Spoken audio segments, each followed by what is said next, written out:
Hello and welcome to episode number 13 of this lecture series, and today's fragrance is Beyond Paradise by Estee Lauder.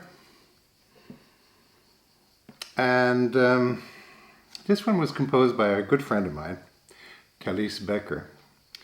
And her artistic trajectory starts with Tommy Girl, which made her famous, then Beyond Paradise, and then J'adore, and most recently Oscar de la Renta, Flor.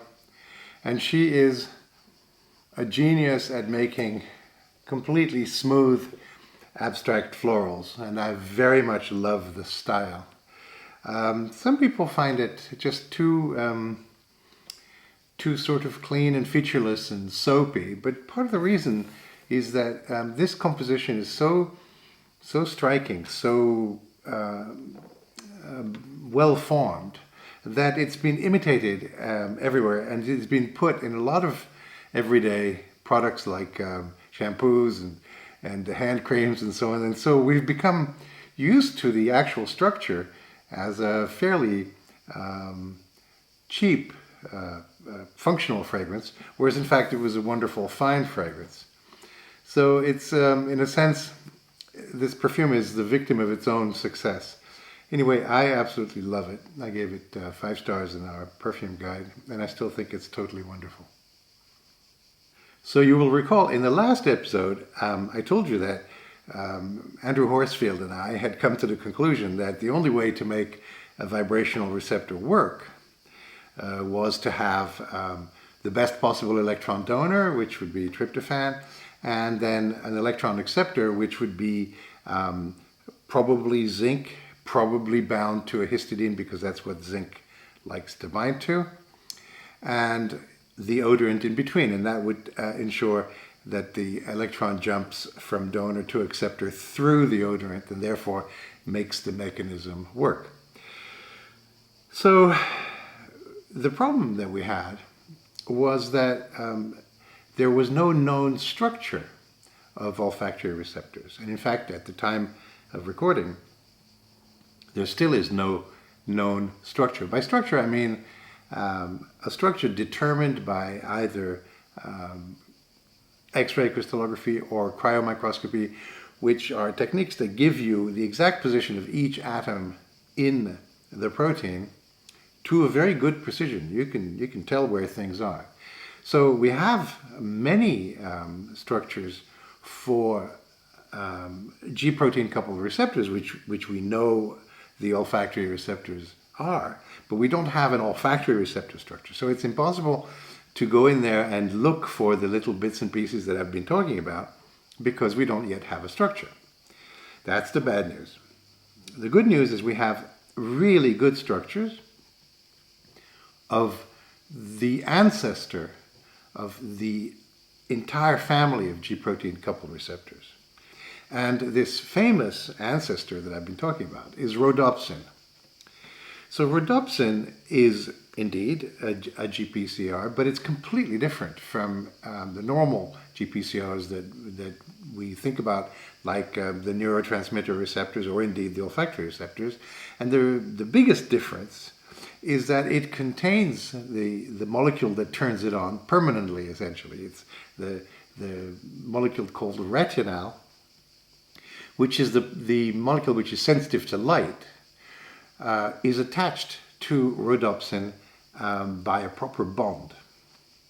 So what happens in rhodopsin is that the light hits the retinal, which absorbs light at different wavelengths depending on the exact type of rhodopsin that it's bound to.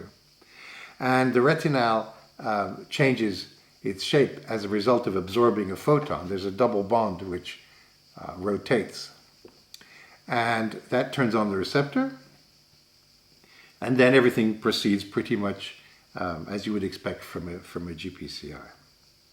So we have a very good structure of rhodopsin at 2.4 angstroms resolution, so we decided to go and have a look at it. So I pulled it up on the computer, and here it is, and you can see that it's classic 7 transmembrane helices of all GPCRs. Now let's look a little more closely at the important part of the protein for the purposes that we're interested in.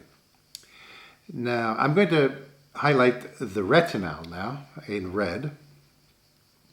And you can see the retinal sits in between the helices about a third of the way down into the protein. The top is the outside of the cell, the bottom is the inside of the cell.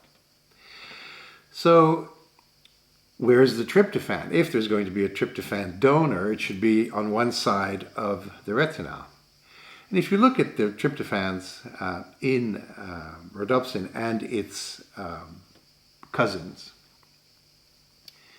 the closest tryptophan is tryptophan 265, which is shown in purple.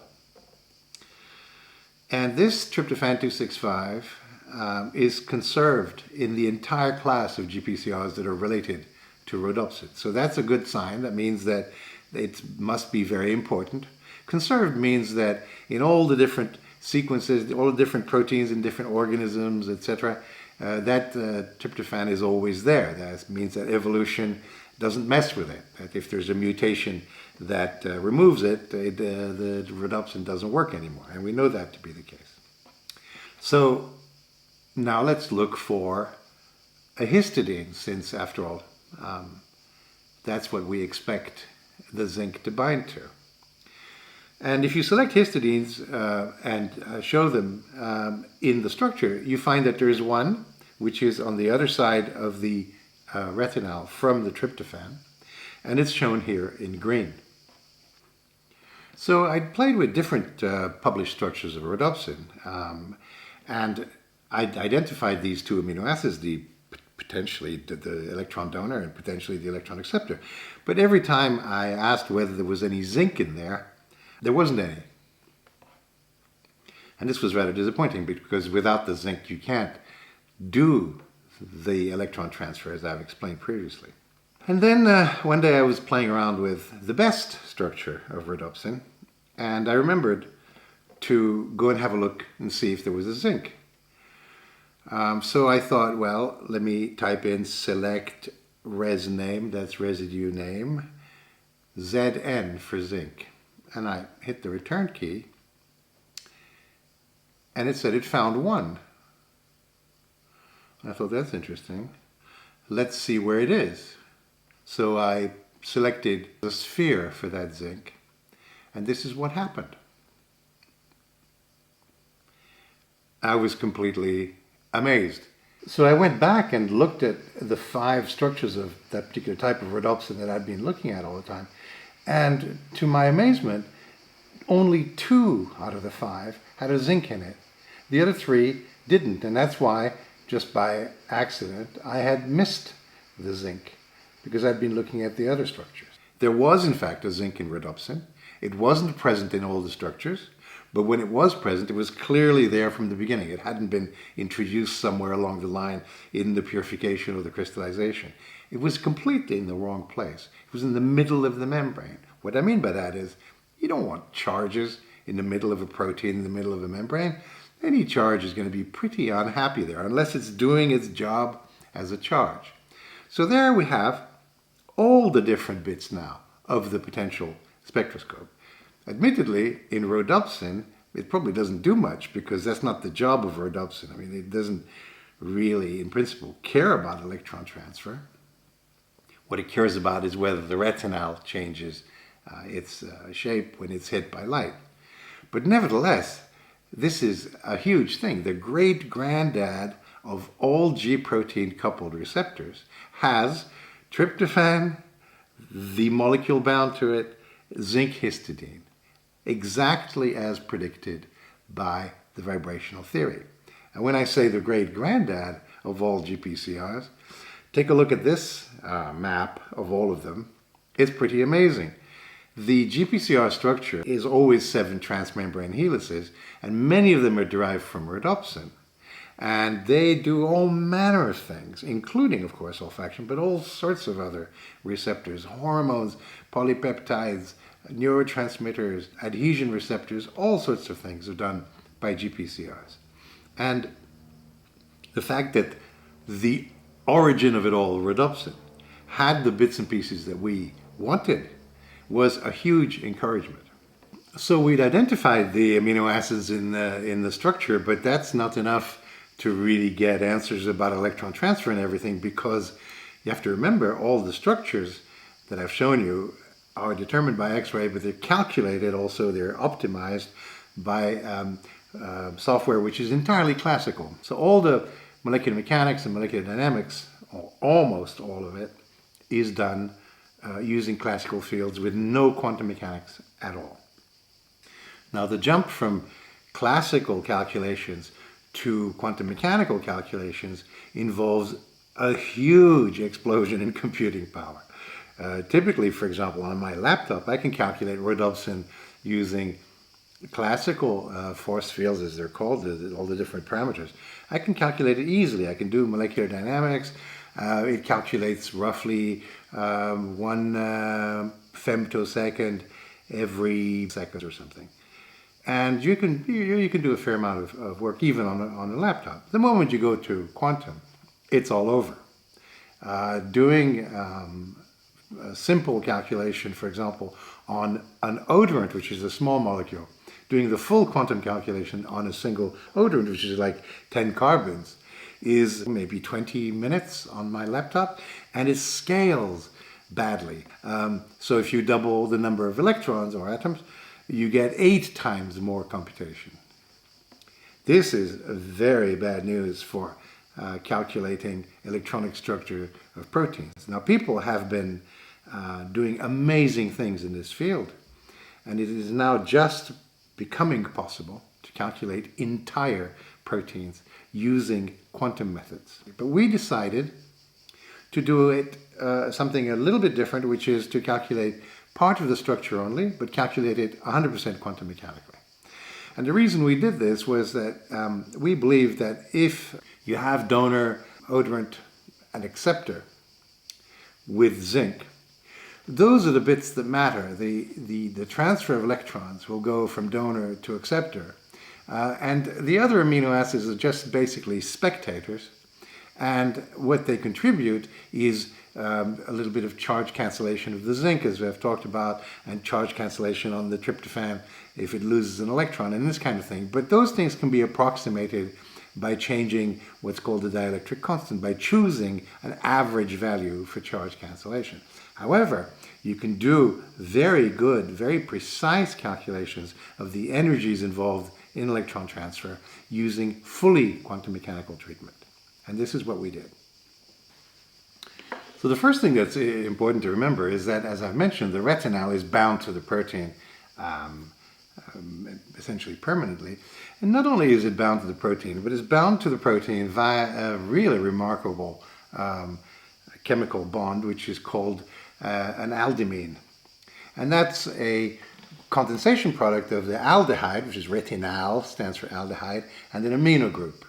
And when they come together, they release a molecule of water, and then you have a C double bond N, the C of the aldehyde and the N of the amine. And this guy usually is protonated, so that you have C double bond N plus. That fellow, C double bond N plus, is one of the strongest electron acceptors in all of biochemistry.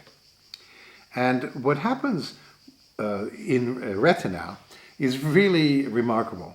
Retinal has a long chain of carbons with double bond, single bond, double bond, single bond, double bond, single bond. And those are called conjugated bonds. And in fact, the quantum mechanical properties of conjugated bonds were first discovered by Christopher Longet Higgins, that I've mentioned before in the context of boring. So you can see that very smart people do many very smart things. So conjugated bonds essentially make a molecular electron wire. The electrons can basically jump from one end to the other of the molecule. So when you have retinal, which has this long tail and then a group with a cyclohexyl group on the end, when you put at the end an aldimine group, aluminium, this is its charge, you're sucking on the electrons all the way along the molecule. You're pulling on them.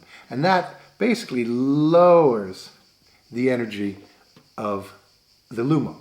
And so we did the calculations with retinal in that configuration, namely positively charged as it's known to be in the protein.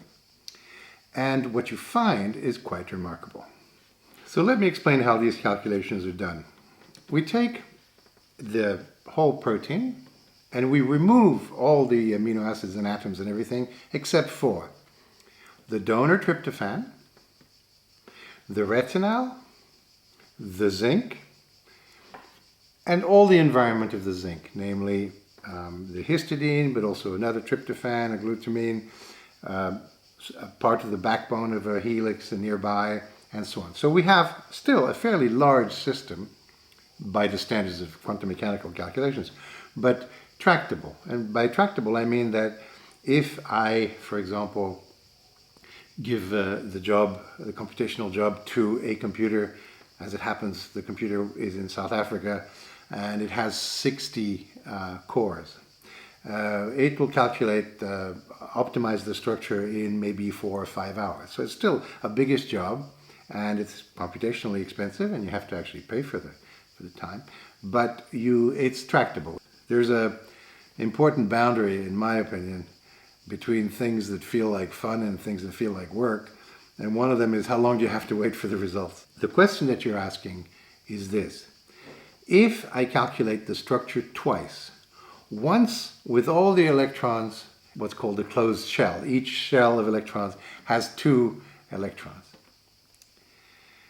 And that's one calculation. And then you say, okay, an electron has been transferred, and now I'm going to recalculate the whole thing, but with 2 free electrons. So one of the shells and the donor has lost an electron, so there's one unpaired electron, and there's another unpaired electron at the receiving end. So now you have 2 unpaired electrons. And the question that you're asking is, what are the energies of these 2 configurations? So you need to have a situation in which the energy of the starting configuration is higher. So that tells you that the electron will jump. And it turns out that if you do that, you get electron transfer spontaneously. And this slide shows the results of the calculation. On the left, in the green and purple, you have the respectively HOMO and LUMO before electron transfer. And you have a rather small HOMO-LUMO difference in energy. And on the right, you have the distribution of unpaired electrons, so it's called the spin density here, after electron transfer. So on the left is before, and on the right is after. And you ask, what is the difference in energy between these 2 configurations? And the answer is minus 1.6 electron volts. That means the energy is favorable to transfer. So this is all very encouraging and very positive, but is there any evidence from the structures themselves that electron transfer does occur? Well, not in Rhodopsin, that's for sure. There's no way to tell by looking at the structure of Rhodopsin, in the position of its atoms, whether in fact electron transfer has occurred. So in the course of this study, we looked at lots of different receptors bound to drugs, to neurotransmitters, to various other things. And one day I was looking at a particular receptor, the serotonin receptor, and one of the structures in the structural database has a drug bound to it called metitepine, and it's a 3-ring system. And when I looked at the drug in the receptor, I thought, this doesn't look right, that the ring doesn't look right. So I pulled out the drug from the published structure of receptor plus drug. I just took the drug out, and I calculated its configuration, both as a normal closed shell cation, it's positively charged normally, or with an electron added as a neutral radical. And if you look at this slide, the structure 1 is the one in the crystal of the receptor. Structure 2 is the one with an electron added, and structure 3 is the one that you would expect normally, namely the closed shell positively charged cation. And it is clear that the ring of metitepine is bent due to the addition of an extra electron, which it probably took from the tryptophan next door. So here we have direct structural evidence of electron transfer.